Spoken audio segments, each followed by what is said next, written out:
For British Airways, when you arrived at Terminal 3 at Heathrow, you go up this glorious ramp at the top of which there was a spinning red globe. The window would go down in your limousine and a very attractive person would put their head through the window and say, "Mr. Collis, I presume." What I would call that is the experience gap in the delivery of a product or the delivery of a service. And people are committing large resources to help cover the experience gap. The fact that when you walk onto the plane, they didn't say, "Good afternoon, how are you?" you think is rude. The fact that you have this $300 million piece of technology that's going to fly at 600 miles an hour for 12 hours and take you all the way around the world, you take for granted. We are so sensitive to seemingly trivial incidents in the big picture. Airports and hotels are two huge learning places for all of these issues. Yeah, absolutely. Identify the experience gap and fill it in a positive way. Put it in a positive way. And you can actually gain more value than just filling in the gap. Exactly. Yeah. Welcome to ICA Podcast, brought to you by the experts of ICA Consulting, an international business consultancy with a great purpose, connecting people and delivering impact. Here in ICA Podcast, we explore interesting topics, opinions and personalities.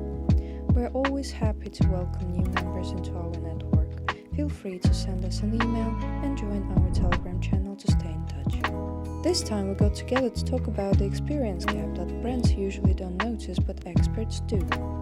Please welcome the experts from ICA Consulting, Steve Collis and Simon Carse. Please enjoy the podcast and follow us for more. Simon, I suppose this conversation started from you and I having a chat, I can't remember what the event was, where you pointed out that one evening, I think your wife and a friend had gone to the theatre and also gone out for dinner. And at the end of it all, it had all been wonderful. They emerged into the street and that was it. And the entire wonderful experience of the evening just ended with a bit of, it was slightly flat because you then had to go and get the tube or hail a cab or something. And your thought was, well, why isn't there somebody laying on a special home limousine or something like that to complete that experience and maintain the interest in it and maybe encourage people to repeat it?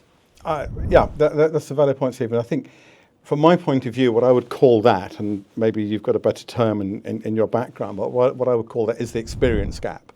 Because you've got the good experience, which is, as you say, the dinner and the theatre and all of those things.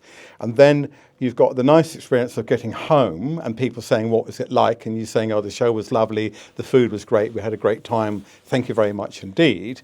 But in between that, you've got fighting to get to the tube, you've got waiting for the cancelled train at Victoria, and then you've got getting onto a busy train trying to get home in a sensible time.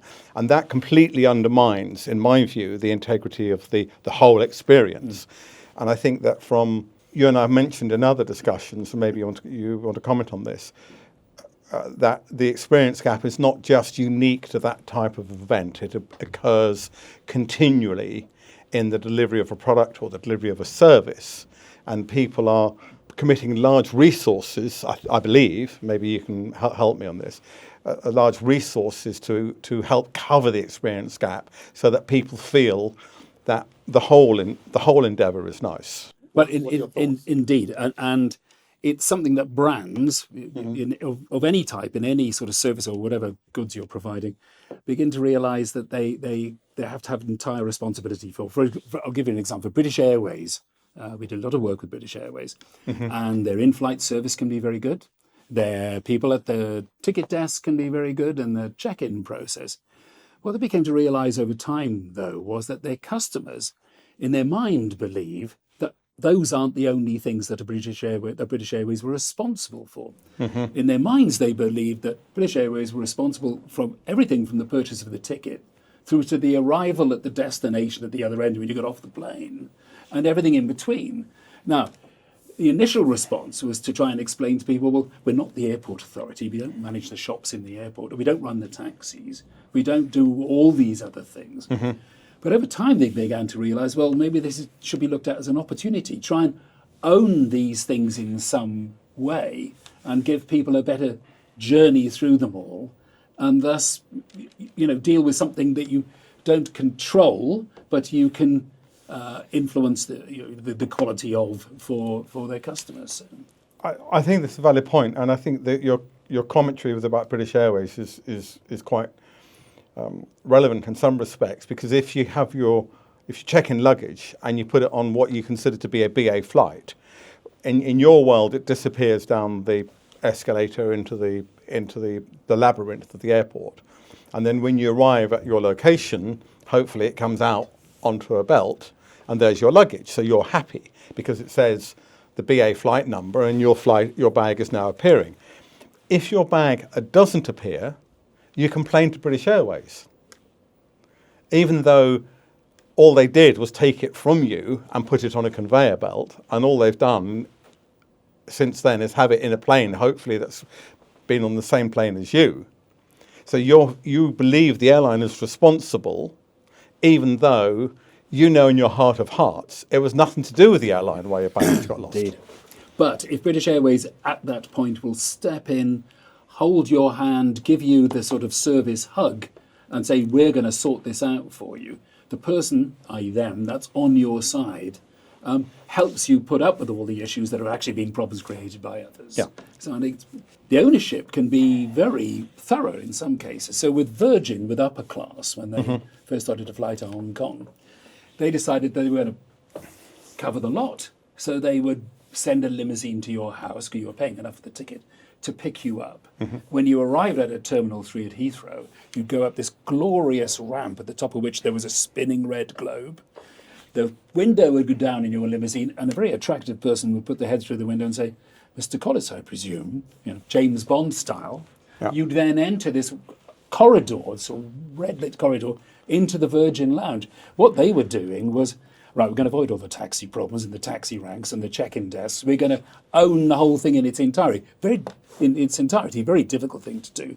But they managed to do it, deliver you to your plane. Now, Virgin don't have the enormous range of destinations of British Airways, or indeed the numbers. BA trying to match that would be very difficult. But there are other ways, such as those moments, those little moments which tell you you're wonderful. I remember once, I used to fly a lot on business. Of course, when you're not flying on business, you're at the back of the plane with the family. When the kids are very small, they're jumping up and down. One of the attendants came down the plane, bent down onto her knees and said, Mr. Collis, isn't it? I said, that's right. She said, look, any worries during the course of the flight, anything you need, you just let us know. It wasn't quite an upgrade, but it was a great feeling. I was being, the gap from being at the front was being filled by an acknowledgement of who I was. And these are these little things that plug these holes in a service or an offer. I think you're right, and if you look further with the experience gap, it exists in so many ways. There was a story that I heard, and maybe you know a little about this, about a brewery who were trying to control the process from manufacturing to sales, distribution, marketing, consumption. And they worked everything out to make it perfect. Perfect selection of the product, perfect selection of the glass, for the perfect selection of the labels and the design and the adverts and the marketing. But the only thing they couldn't control in the whole process was the barman handing the drink across to the customer. And if the barman hands the drink across to the customer and he spills the drink as he pours it, or the glass is a chip, or the glass isn't properly cleaned, it's got a lipstick stain or some other thing, the whole experience behind the factory, the brewery, the marketing, the glass, the label is wasted. So we as consumers or users, or whatever the term is, participants, I should say, in our endeavour, in the variety of experiences that are offered to us, whether it's flying on a plane or buying a drink at a bar, we are so sensitive to seemingly trivial incidents in the big picture. The fact that when you walk onto the plane, they didn't say, "Good afternoon, how are you?" you think is rude. The fact that you have this $300 million piece of technology that's going to fly at 600 miles an hour for 12 hours and take you all the way around the world, you take for granted. But the fact the stewardess didn't say, or the steward didn't say to you, "Good morning, sir, how are you?" is unproductive to the whole experience. And it's the irrational, almost, sensitivity to the what maybe some people call a microaggression, or a lack of micro-courtesy, shall we say. Yeah. It's a lack of a micro-courtesy. It's not a lot. It's just, the hotel doorman opened the door saying good morning as you walk in. Yes. Right? It's a micro-courtesy which without completely can damage the integrity of what you're trying to achieve. Yes. And I think this is where we as users of many products in the world, in the daily life, this to me in some respects is going to be the threat that's going to come from the new technology that's being deployed in customer service, that it's going to provide a consistent dialogue, but none of the what is deemed to be personalization in the product delivery. Yes, and no spontaneity.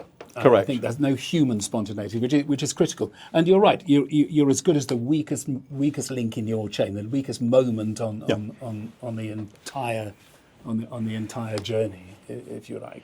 An example of that, you get to somewhere like Waitrose, worked with a lot of supermarkets, fabulous produce, fabulous, communication, the ranges, the layout of the stores is absolutely perfect. If you don't know where something is, you don't go up to someone and says, well, you have to check aisle 6. They'll go, did you say organic green beans? Yes. They don't tell you where they are. They'll take you to them. And that's an absolute deliberate policy. And they'll say, anything else I can help you with? Are you sure these are the ones you want? And they're trained to know that, to be like that. I remember Liam Strong, who was the chief executive of British Airport Authority, he said, I don't care if they're toilet cleaners, I don't care if you're the guy that cleans the walls, whoever you are, you need to know when somebody's, where is gate 38, you need to know where it is, and you'll be able to guide them to it. And it's that human level. If you can't trust the people, everything else is meaningless. But it's only part of it, to be fair. An example of that, in terms of the knowledge which is required to cover the experience gap, which is what we're talking about, is some friends of mine were living in Florida, and one of them decided that they had retired, but they thought it'd be quite nice to have a little bit of a job to do, so they went along to Disney World, and because there's huge employers and they need a lot of casual labour to appear at certain times, so they're very good if you're a temporary worker and you want to work 18 and a half hours a week, they've got something for you, because they need people all the time in hundreds of different roles. So my friend had worked some experience in retail. So they said, any chance, that you'll be prepared to work in Main Street, which is the sort of retail shopping area as you walk into Disney World. So she said, yes, it's fine. And they said, we can do 18 hours a week for you. You can choose the days, etc. Really flexible. They said, but of course, there's the induction course that you have to take. And she said, well, I have worked in retail before. They said, yes, I understand that, but you need to be trained to understand the park. We'll pay for that, but it's 6 weeks training, 40 hours a week with exams. Because going back to what you were saying earlier, Stephen, any participant who is dealing with the public in Disney World has to know the answer to the question they're going to be asked. What time are the fireworks on the third Tuesday in November if it's going to rain?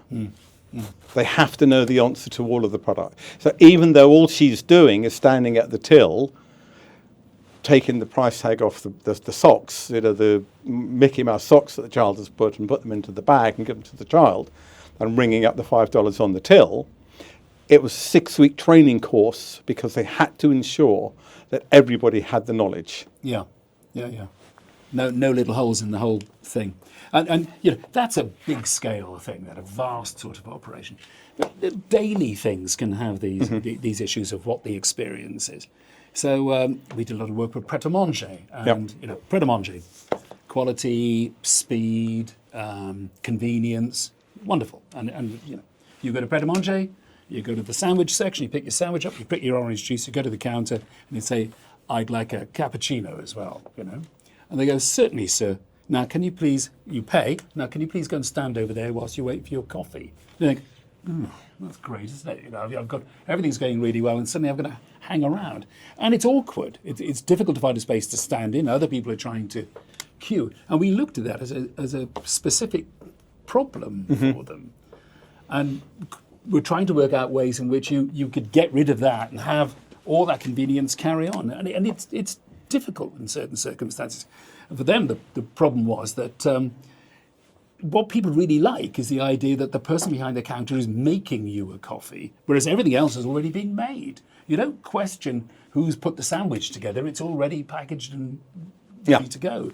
But somehow the coffee making is looked at as a different thing, because our suggestion was, well, maybe people could press the button and make their own coffee. So by the time they got to the counter, they'd got everything and simply had to pay.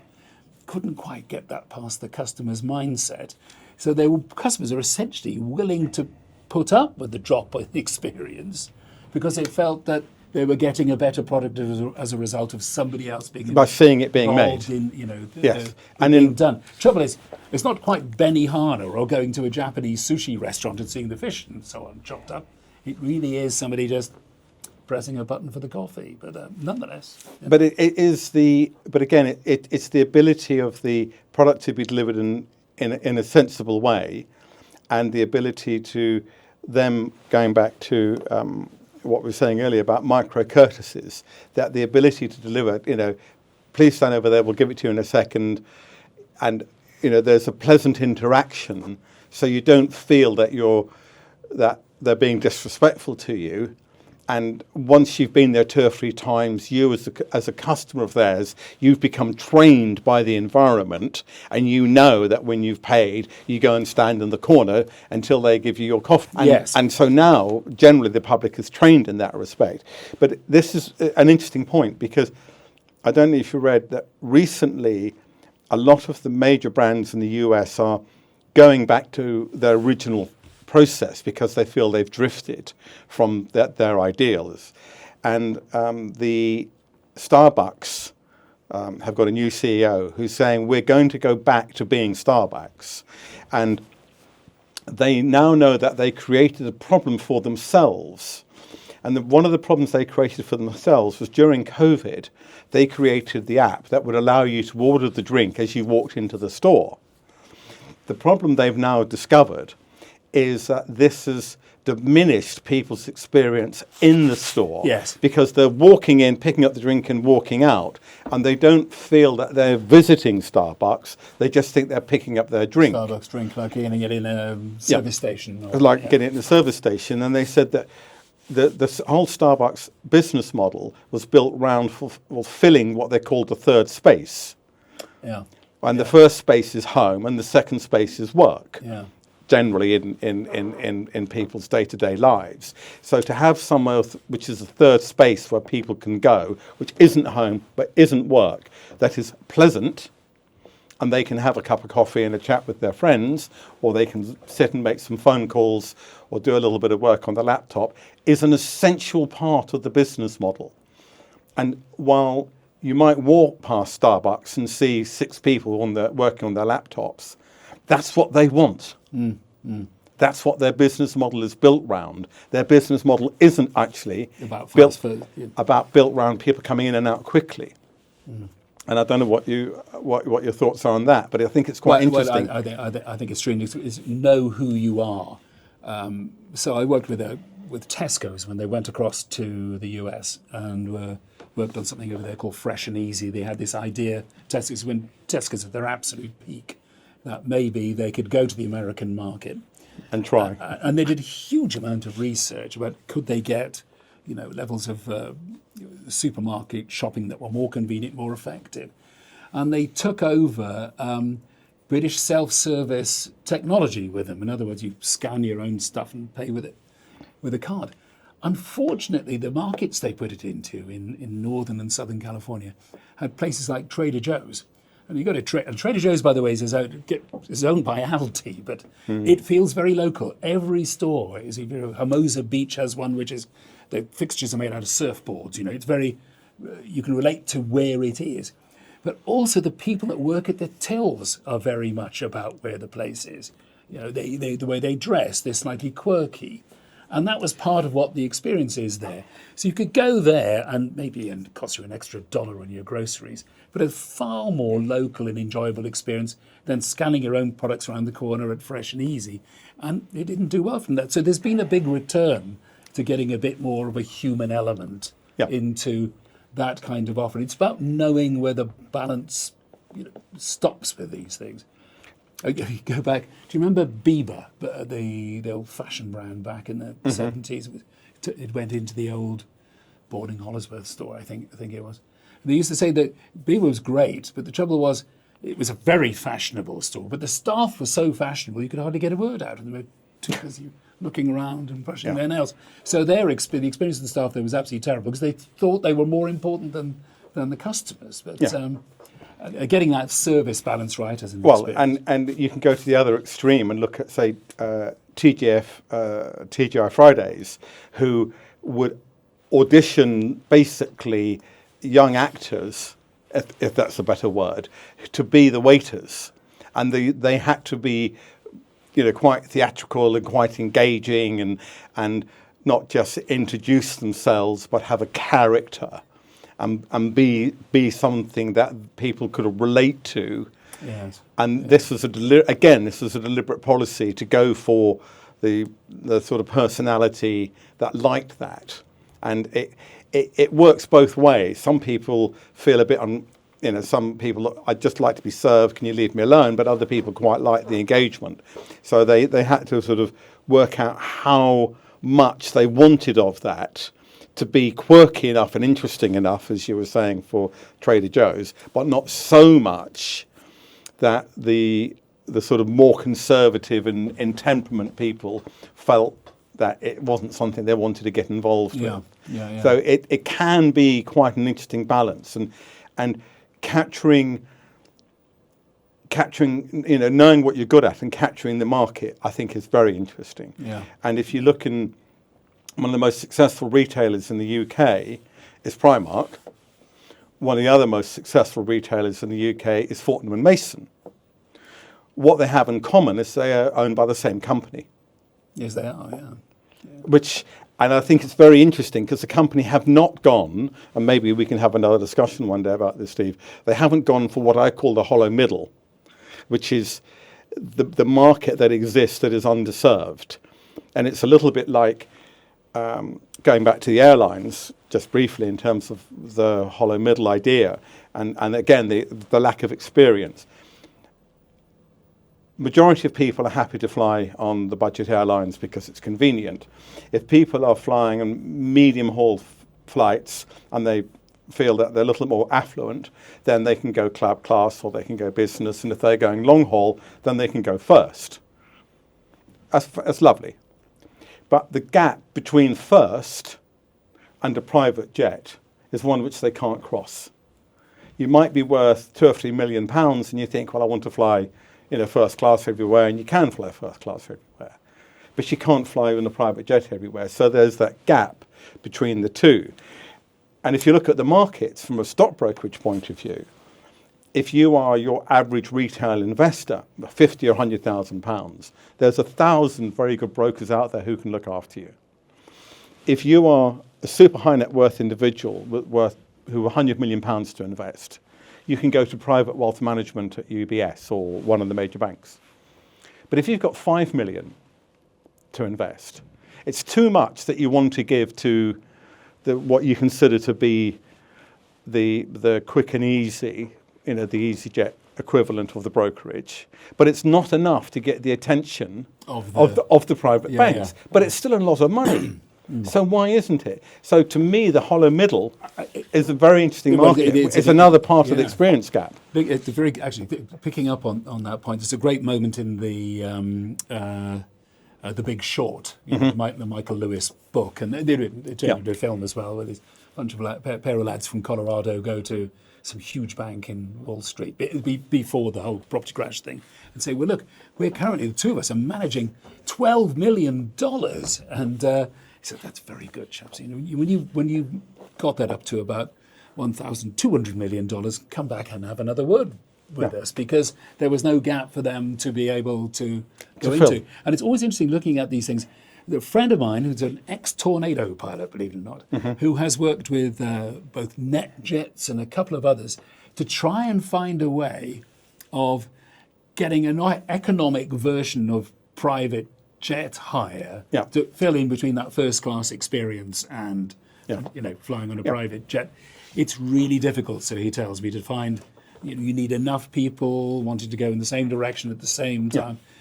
But they're now looking at flight planners, and flight planners are people who are experts in who goes where, when, and statistically, and I think might be able to work towards it. I find that whole business of looking at where there seems to be impossible to fill the gap, there must be a way. There usually is a way somehow to do it. But it's still an experience gap that is not filled. Yeah. Now you might say, well, that's a bit luxury, but if you've established a business and built a business and employed people for 30 or 40 years, and you feel that, yes, I now want to benefit from from my hard work and all of the good things which I've done, and I want to be able to invest my £3 or £4 million and to feel that I've got some kind of relationship with my investment management firm, it's very difficult to get.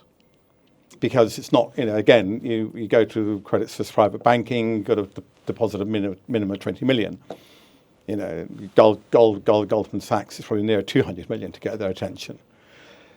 But it's still an awful lot of money for the people who've built a business up. Yes. They don't quite know how to do that. And it's not a matter of special treatment, it's a matter of appropriate treatment for the needs of that person.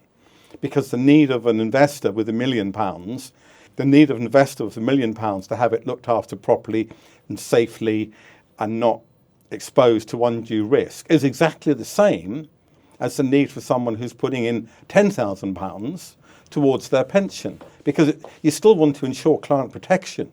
You still want to ensure the money's not stolen, it's not put at unreasonable risk and not hurt. So everybody, there should be equality in the opportunity for the clients without the problem.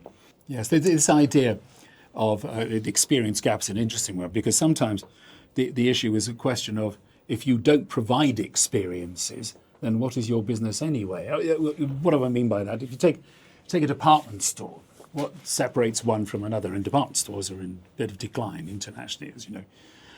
What separates one from another? Well, maybe it's not the stuff they sell. They could be selling exactly the same stuff, and maybe they're selling it with the same quality of service from the staff, and the departments are nicely designed and so on.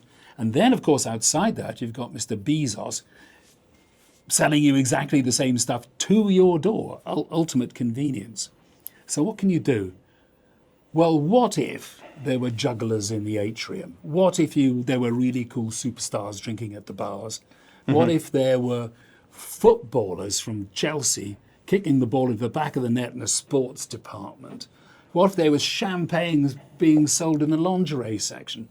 All of this sort of stuff is what separates out someone like Selfridges, who are different from pretty much any other department store in the world, because every time you go there, it's different. There's something going on. You can't get that over the internet, and nobody else is providing it with quite the same skill or in the same way as they are. So that's more of there wasn't really a gap, but it was, let's put experiences in which differentiate us from everyone else. Well, and they continue to do it. And if the woe betide them, because it cost them a lot of money, if they were to decide not to do it anymore, just carry on being a good quality offer, it would be very damaging to. It's the Red Bull thing. Once you've started spending on that level of marketing and it's part of your DNA of who you are, you've got to keep it going. I think the other comment I was going to make on the experience gap. And we know that we've identified that it does exist and it can be a problem and it can be difficult to fill it. But going back to Disney, one of the ways that Disney fill it is they turn it from an experience gap into an anticipation gap. Because the queue is managed in such a way deliberately to create a sense of anticipation for the event. Yes. And you will have the queue, and then the queue will go to an ante-room where there might be a little screening going on about what you're going to now experience. And then there will be a next stage, which is like a holding before you actually go on the ride. So whilst you've had the queue, which has created some sense of frustration, then you go to have the anticipation of the event. Then you have the second tier of anticipation, waiting to get onto the roller coaster that you're going to do. And then they cover the leaving the event, the experience, by then having the photographs of you being scared on the roller coaster available for sale after the event. So they've packaged the whole thing. A 6 minutes or 4 minutes on a roller coaster. They've wrapped it up into a lovely package, so that yes, there's a little bit of frustration, but they keep the queue moving. Although it might be snaking around a little bit, and you might come round a corner and discover you've got another 3 corners to go round.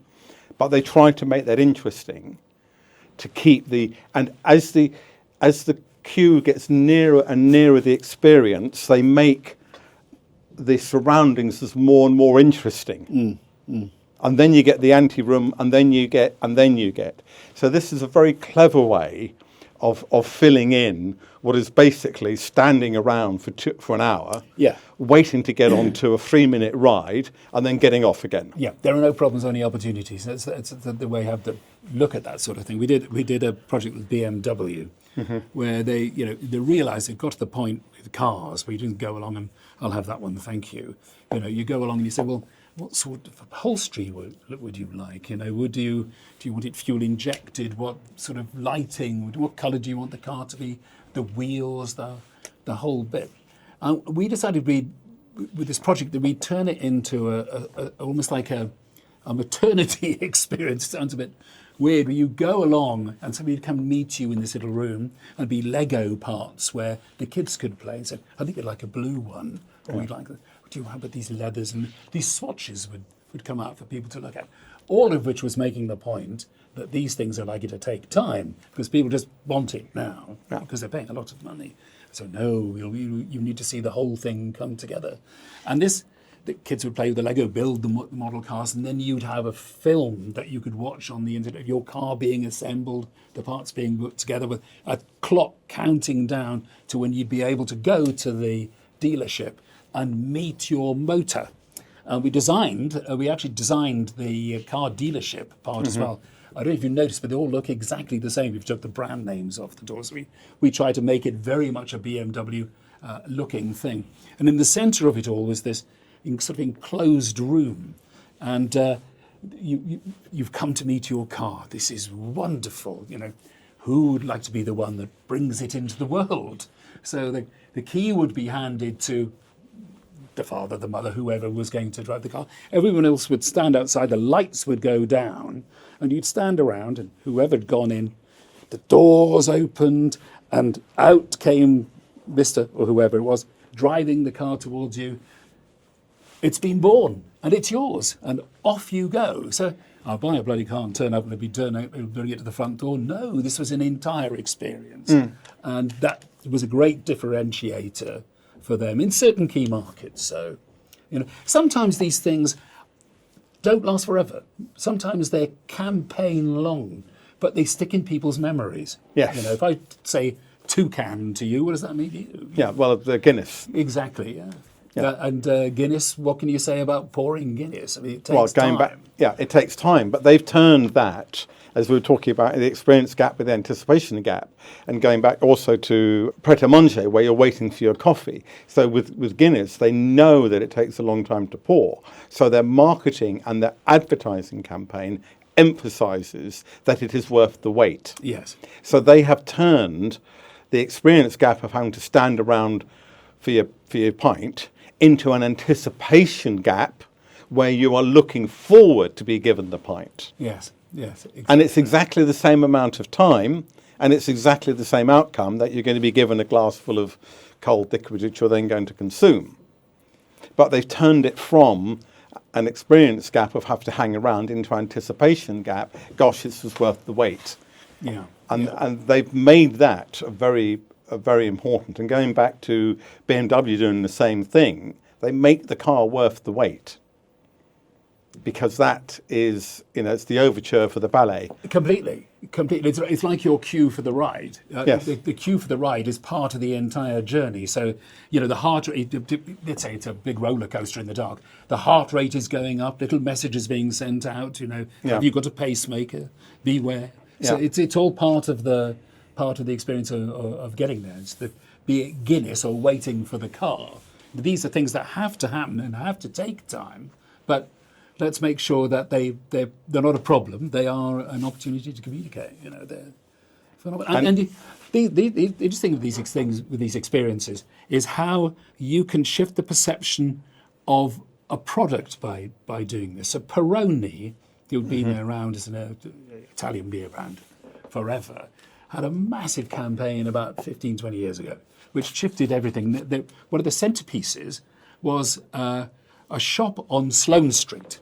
And it was a shop which had it was completely empty, very clean white space with a small stand with a Peroni bottle on it, a beer bottle, with lights shining on it. And in the corner was a small fridge. That was it. Standing next to the Peroni bottle was a sort of, I wouldn't call him a bouncer, a sort of commentator, just stood next to it, as there was one at the door. And there was a queue of people at this place, and it was a brand new bottle design. If you wanted to buy one, well, you had to wait your place in the queue, buy the one bottle. That one bottle was then replaced. But it was surrounded by jewellery shops and cosmetic shops, elevated this very affordable Italian beer to something incredibly special. And, ceremony, it's... Well, we love it's a complete ceremony. Experience, We love ceremony. I mean, and we top and tail our lives with ceremony. Ladies and gentlemen, please let me introduce, and the round of applause at the end. This is all ceremonial. We don't think of it necessarily as that, but even you go to the theatre and they ring the bell. Please take your seats. 5 minutes. This is all part of the ceremony. It's all part of the experience, and as long as it's deemed to be part of the ceremony and part of the overall experience, and there isn't the gap that you fall down, that undermines that when it all goes wrong, then life can be quite enjoyable and can be quite pleasurable. Yeah. But as you get maybe you've experienced so many different things over a period of time, you start to notice where there is the experience gap, where there is the lack of the micro courtesy. Because to me, the micro courtesy is is an essential part of the opportunity, whether it's good morning or, how are you, or, welcome aboard, it doesn't really matter, but thanks or see you next time, all of these little things that people like, it's very important. And they're very useful tools if you identify where they're missing and you look to put them in. The results can be extremely favourable to the business. Just by changing a little bit, Guinness focusing on how long it takes for the drink to pour, turning that into anticipation, it's worth the wait. Yeah, it is. It's very clever. It's very, very successful, and yet the outcome, it's the same product, it's the same experience, but you feel that you've enjoyed it. Yes. Yeah. And I think there's a lot of work still needs to be done on one, identifying where the gap is, and two, can the gap be filled, or do we have to change what people think the gap is? So is it a real experience gap, or can we turn it into an anticipation gap? Yes. And make it a positive for the business? And how do we own it in some way that's meaningful when it's not ours? Or without going about the process saying, sorry, this part of the journey isn't our problem. I'm sorry, it's always your problem. If you're even beginning to say it's not my problem, it is. Yes. So how can we overcome the difficulty? So you go back to the airport thing as an example. So the British Airways thing from ticket to the other end, we first worked on with Terminal 5 because it's a British Airways terminal. Yeah. The whole place is. The trouble is, it might be British Airways as a terminal, and they work closely with BAA to try and make sure everything was, good for everyone. If what's good for British Airways is good for the airport authority. They don't control the people who work in security. They don't control the customs officers or the passport control people, because they're all those are sort of government employees. As much as they talk to each other, it can often be do you pack that bag yourself, sir? Over here, can I look in? You think it's difficult. We work for Abu Dhabi Airport.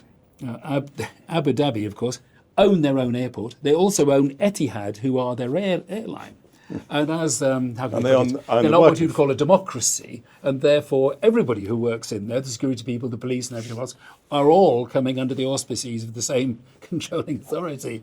So our project there was to say, how can we take the Etihad experience and make sure there is no gap when you're transferring from one flight to another on the ground? And that was wonderful. We were able to look at what would a great experience be when you arrived in the Emirates. Well, it would be to be offered tea and dates, which is what you'd get in a. It's a micro courtesy when you turn up at a house. Absolutely, and what you'd get if you were out with the Bedouin in the desert. If you turned up, they would offer you that. So we were able to introduce that. The people on security were absolutely delightful, because the consequences for them if they weren't would be quite unacceptable. But we did manage to build an experience went all the way through from beginning to end, and he began to try and expand on it. So as if you were in the airport for a long period of time on a stopover, maybe we could take an airside bus. That's a bus you go into which is still considered to be airside, not. You haven't actually gone into the ground, haven't had your passports now. And it could go on a bit of a tour of the city and then plug itself back into the airport. And you can carry on and have a bit of an experience of the Emirate itself. So it was a very, we had, not only did we no longer have any gaps, we plugged which ones we thought they were. We got a consistency in the quality of experience, and also began to develop experiences to add into it, as indeed we did with Selfridges, with a lot of their. Yeah, I had the experience with Singapore Airlines. I mean, I know we're not trying to make this an airline discussion, but airports and hotels are two huge learning places for all of these issues. Yeah, absolutely. Yeah. And I had a minor problem on my flight going to Singapore with the seat. It wouldn't recline properly, and they asked me to move while they fixed it. And after 10 minutes, they fixed it, and I went back. Fine. And I'm on a 14-hour flight to Singapore. 10 minutes later, one of the stewards comes to me and gives me a 200 Singapore dollar voucher to spend on the duty-free bar, on the duty-free trolley, on that flight, as compensation for the inconvenience of having to move chairs while they fix my seat. Really? Yes. Now, the cost to the airline, what they could have done when I left is said, I'm not happy about this. And they say, well, if you write into customer services, we'll give you the phone number to call. But they didn't want that, because they didn't want me leaving the flight unhappy. But so by giving me that voucher, which in reality costs them hardly anything because it's their own products that they're selling, and there's a reasonable markup on the products anyway. And I've almost felt embarrassed spending 200 Singapore dollars on bits and pieces to try to use the voucher. But it made sure that, one, I left the flight with a good experience, and two, 12 years later, I'm still repeating the story about how good they were. And that, to me, is the best spend of their $200 they've ever done, because they completely filled any possibility of that experience gap of me being disappointed in the quality of the service. They completely filled that. Yeah. And I think that's someone's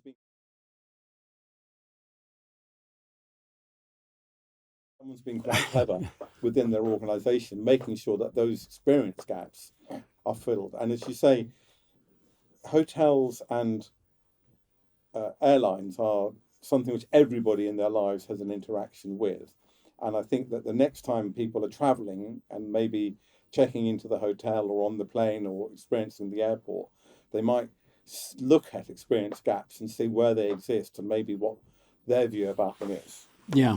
Because they're very real things. So many industries have these problems. Mobile phones, what could be simpler than that, really?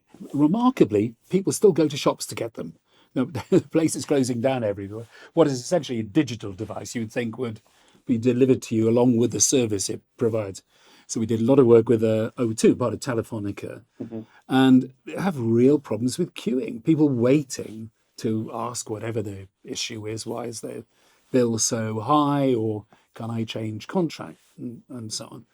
And what we did there was let people use devices and equipment that are in the stores whilst they're waiting, which would educate them on what more they could do with them and what's at the other end, if you like, of the digital sea out there that they could get generally in life, and also from O2. So O2 have tickets to concerts and sponsorship of rugby matches, and they have lounges you can go. If you go to the O2, which is the big concert hall, there's a lounge you can go to and use there and get a free drink just because you've got an O2 phone. So we spent some time enabling people to interact with technology and learn about the product. Maybe perhaps even sell more to them whilst they're waiting before they actually get to sit with one of the consultants. Which is a positive use of it. Identify the experience gap and fill it in a positive way. Put it in a positive and way. You can actually gain more value than just filling in the gap. Exactly. Yeah. Simon, Thank you, Steve. that was a pleasure. Cheers. Thank you.